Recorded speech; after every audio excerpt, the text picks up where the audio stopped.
Welcome! In front of me I have AGPTek LW11 smartwatch, and I'm gonna show you how to factory reset this watch by using the system settings on it.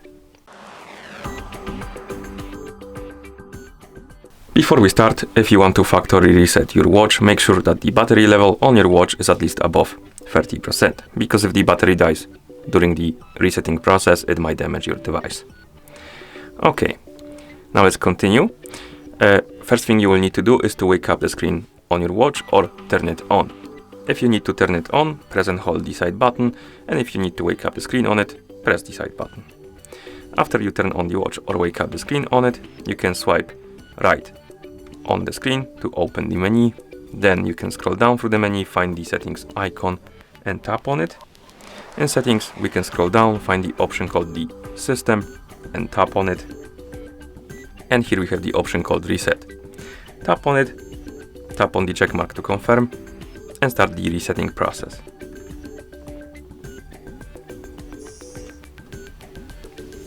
And once you see the list of languages on the screen, it means that the factory reset is complete. Thank you for watching.